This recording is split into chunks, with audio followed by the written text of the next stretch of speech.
Bayern Munich sporting director Max Eberl has explained why the club decided to allow Matthijs de Ligt to join Manchester United. United signed de Ligt from the Bundesliga champions last month in a deal worth €45 million, £38 million, plus potentially a further €5 million, £4.2 million in add-ins. De Ligt was not the only centre-back to be signed by the Reds in the summer transfer window.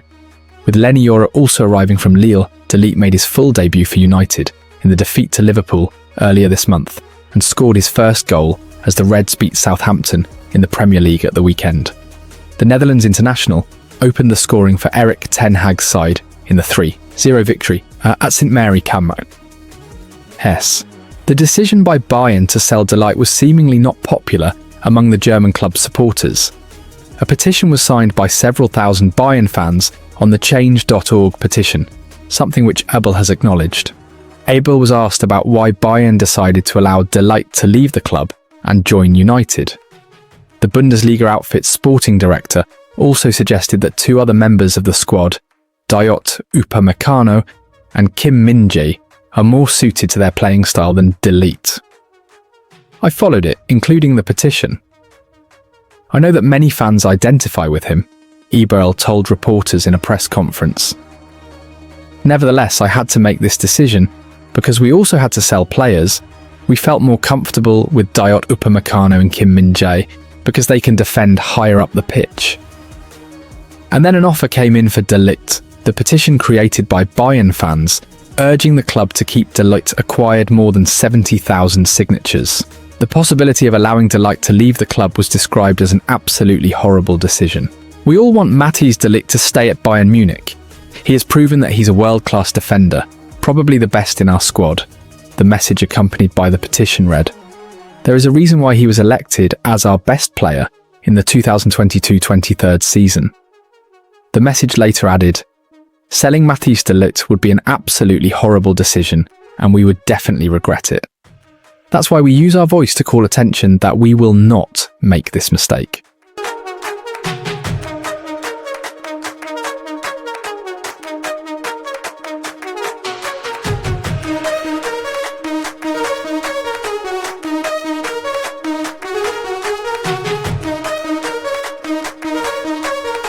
On paper, Noussair Mazraoui was arguably the most unattractive of Manchester United's 5 summer signings.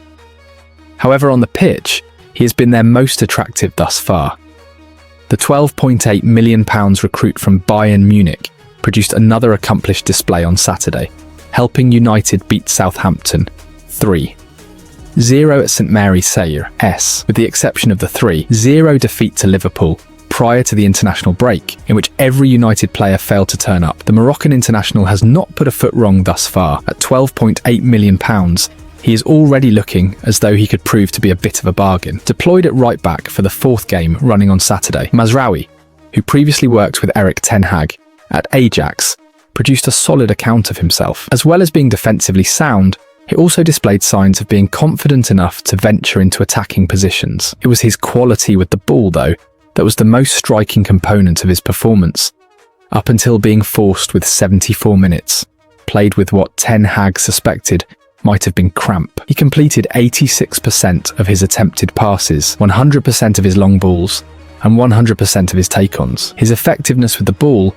is already making it easy to understand why Ten Hag wanted to be reunited with him in M16. He is capable of progressing the ball, making forward runs and linking up with Ahmad, who was stationed ahead of him on the right.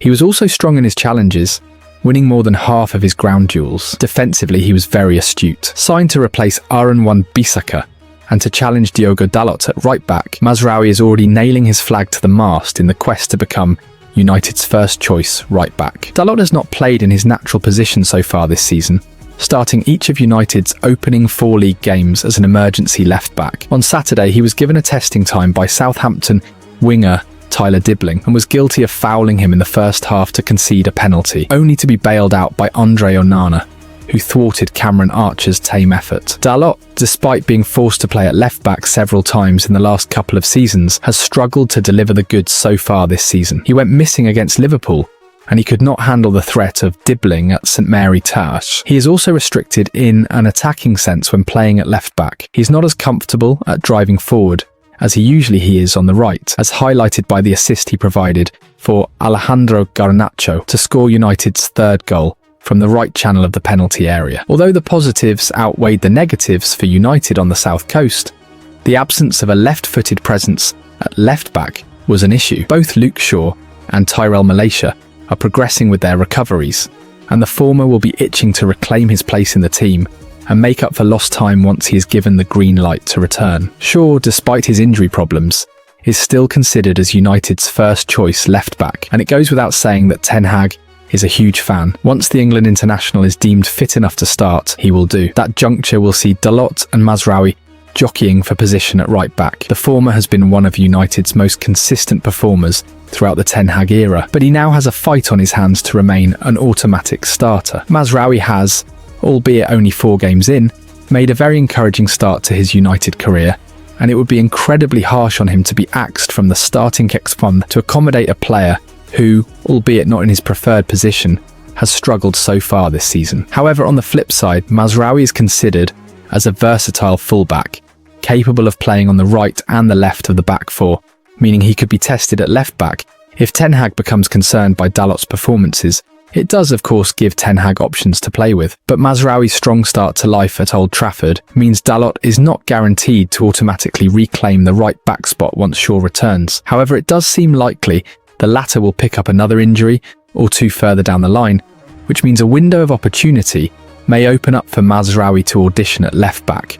Nevertheless, the former Bayern man's encouraging start to Old Trafford has created a dilemma that Ten Hag might soon be tasked with attempting to solve.